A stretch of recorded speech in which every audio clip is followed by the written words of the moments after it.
ଏଇନା ଆମ ପିଲା ଭଲ ପଢୁଛନ୍ତି ହଁ ନା ନାଇଁ, ଭଲ ଖେଳୁଛନ୍ତି ହଁ ନା ନାଇଁ, ଭଲ ନାଚୁଛନ୍ତି ହଁ ନା ନାଇଁ, ଭଲ ଗାଉଛନ୍ତି ହଁ ନା ନାଇଁ। ଗାଇବ, ନାଚିବ, ଖେଳିବ, ସବୁ କରିବ, ମଦ ପିଇବନି, ନିଶା ଖାଇବନି, ବ୍ରାଉନ୍ ସୁଗର ପାଖକୁ ଯିବନି, ଆତ୍ମହତ୍ୟା କରିବନି।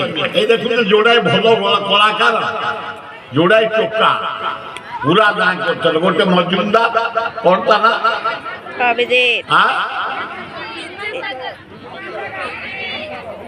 ସେ ସାଗର ଆଉ ଏଗୁଡ଼ା ଆତ୍ମହତ୍ୟା କରିଦେଲେ, ওরা আত্মহত্যা করতেন মদ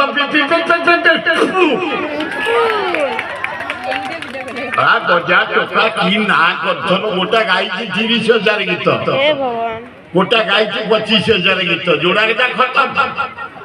খালি পি কি আত্মহত্যা। এইনা কেতে দিন বঞ্চি থাকতো, তোর কেতে গাইথান্ত। সারা বিশ্বরে তাঙ্ক গীত গাউଛନ୍ତି বাহার ওড়িয়া, যোড়া গীতা খতম। এবং প্যারেন্টস ଯୋଉ ଆଶା ନେଇକି ପାଠ ପଢଉଛନ୍ତି ଆମକୁ, ଆମେ ଶିଶୁ, ଆମ ବାପା ବୋଉ ଯୋଉ ସ୍ୱପ୍ନ ଦେଖିଛନ୍ତି ମୋ ପୁଅ ଇଞ୍ଜିନିୟର ହବ, ଡାକ୍ତର ହବ, ଲେଖକ ହବ, ରାଇଟର ହବ, ଆମେ ଚେଷ୍ଟା କରିବା ମନ ଦେଇ ପଢିବା।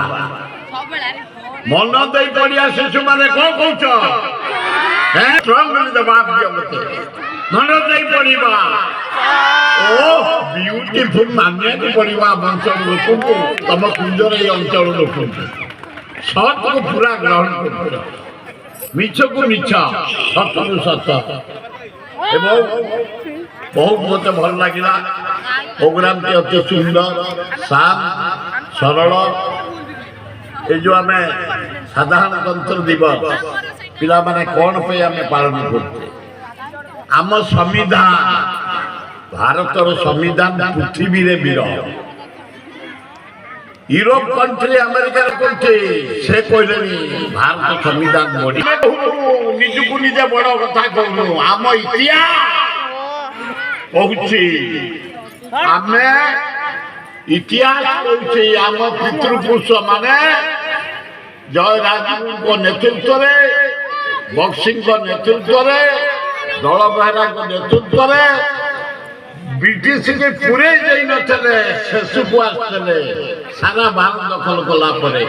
ତେଣୁ ଆମ ପିତୃପୁରୁଷ କେମିତି ରକ୍ତ ଦେଖୁଛନ୍ତି, ଆରେ ହଁ ନା ନାହିଁ, ସେଇ ରକ୍ତ ଆମ ଦେହରେ ପ୍ରବାହିତ। ଆମେ ଅନ୍ୟ ରାଜ୍ୟ ତୁଳନାରେ ଯଥେଷ୍ଟ ଆଗରେ, ବିହାରଠୁ, ପଞ୍ଜାବଠୁ, ୟୁପିଠୁ, ହରିୟାଣାଠୁ, କେରଳଠୁ ଆମେ ଆମ ପିତୃପୁରୁଷଙ୍କ ଦାନ ଅତୁଳନୀୟ। ମୁଁ ଧନ୍ୟବାଦ ଦଉଛି ଭାଇମାନଙ୍କୁ, ଏ ସୁନ୍ଦର ବାତାବରଣ ଭିତରେ କରିଛନ୍ତି। ଆଉ କେବେ ସୁଯୋଗ ପାଇଲେ ଦେଖିବା, ଆର ବର୍ଷ ଆଣିକି ଯଦି ବଞ୍ଚିଥିବେ ନୂଆ ବାড়ি ଅଛି, ଆଜି ଚାଲି ଯାଇଛି ଭଲ। ତେଣୁ ମୁଁ ଆଉ ବିଶେଷ ସମୟ ନେଇ ସାରା ଲୋକ ଅପେକ୍ଷା କରିଥିବେ, ଆପଣମାନଙ୍କୁ ବିଦାୟ ନେଉଛି। ଧନ୍ୟବାଦ।